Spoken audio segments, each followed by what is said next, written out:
लड़ते झगड़ते यहाँ तक आ गए। मैं तो गांव में पैदा हुआ था, 2.5 साल का था जब मेरे फादर की डेथ हो गई थी।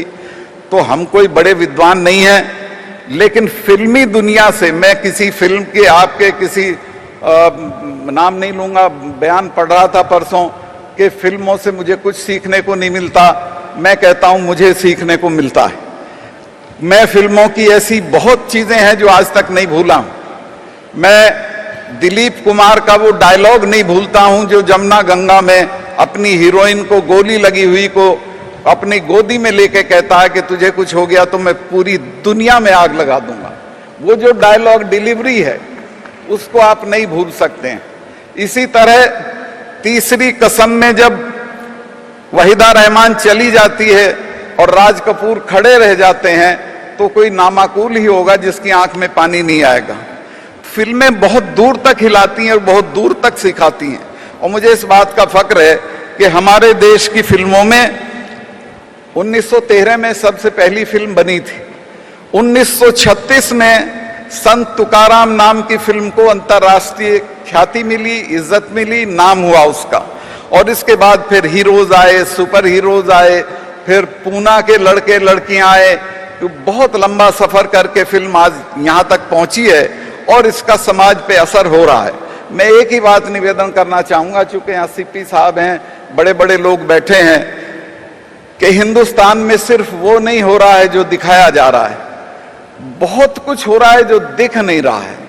हिंदुस्तान में अभी भी गुर्बत है, अभी भी बेरोजगारी है। शहरों में आप देखिए वो जो बैकपैक जिसको बोलते हैं, किसी ने इजाद किया होगा, बहुत बढ़िया चीज है, उसको लटका के हजारों हजार लड़का पैदल घूमता रहता है अपनी रोजी की तलाश में। उसको हम कोई बढ़िया रोजी गारंटी नहीं कर सकते हैं।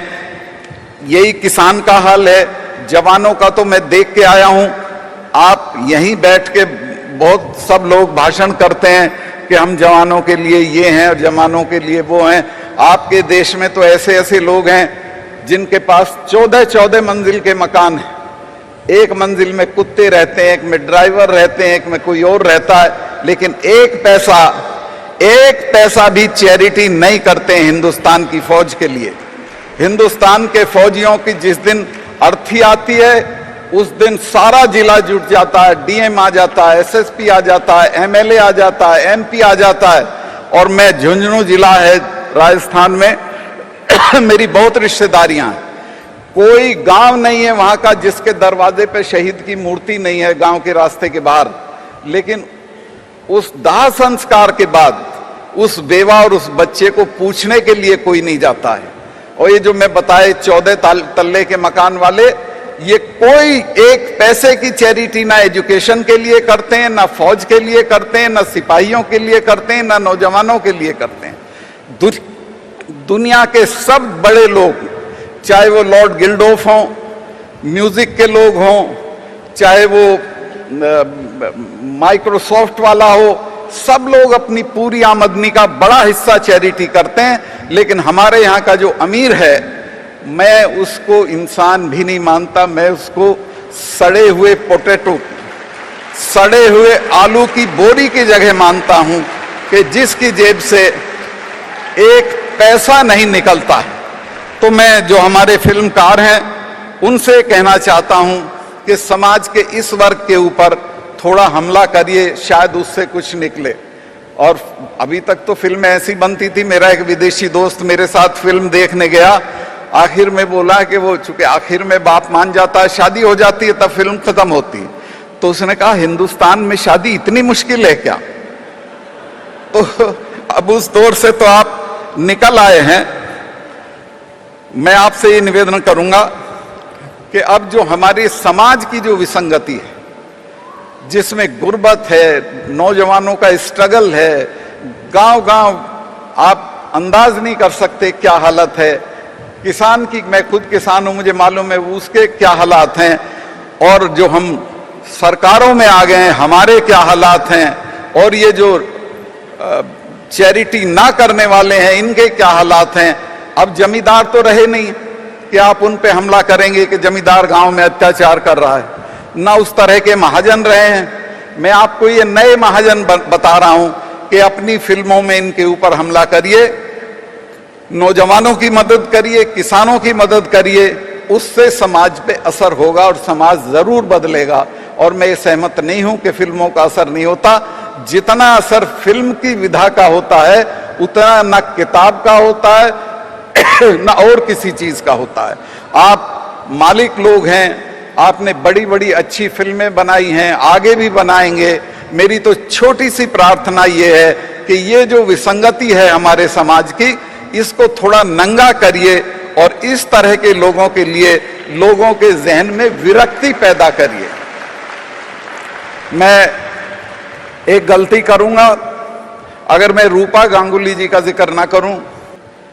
अपनी दुआओं का असर देखेंगे, तीरे नजर देखेंगे। आप तो आंख मिलाते हुए शर्माते हैं, आप तो दिल के धड़कने से भी डर जाते हैं। उस पे जिद ये है कि हम जख्मे जिगर देखेंगे। लेकिन उसकी जो आखिरी लाइन थी वो मेरे लिए रेलेवेंट होती थी हर रात, और वो ये थी कि आज की रात बचेंगे तो शहर देखेंगे। खतरे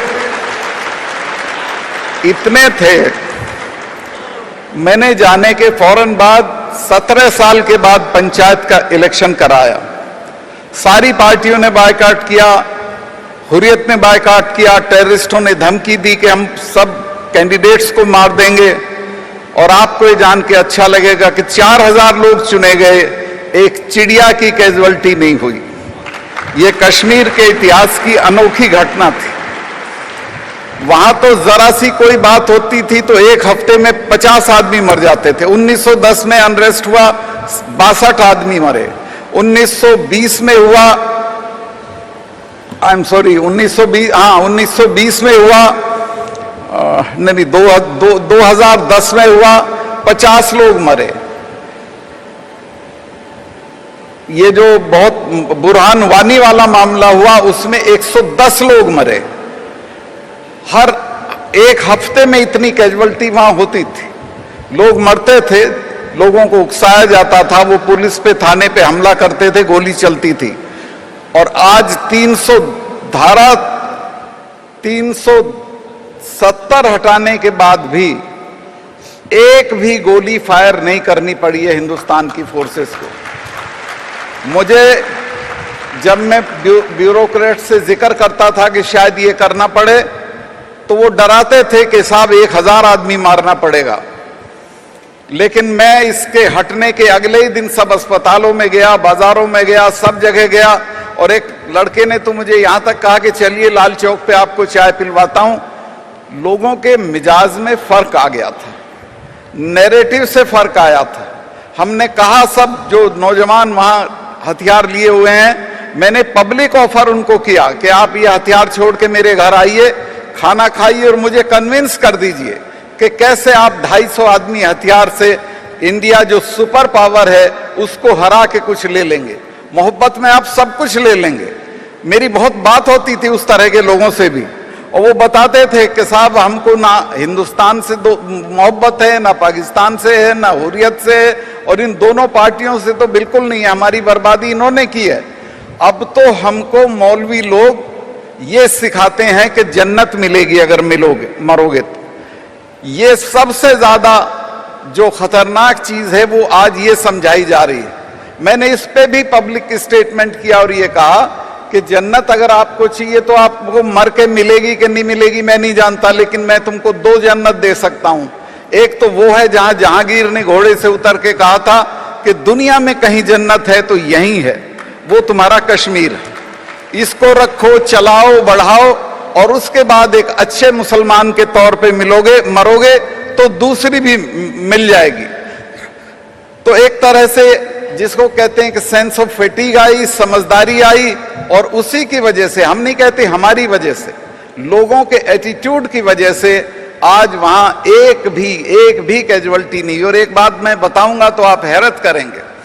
मुझे वार्न किया गया था कि जब 370 हटेगा तो हो सकता है पुलिस रिवोल्ट कर दे।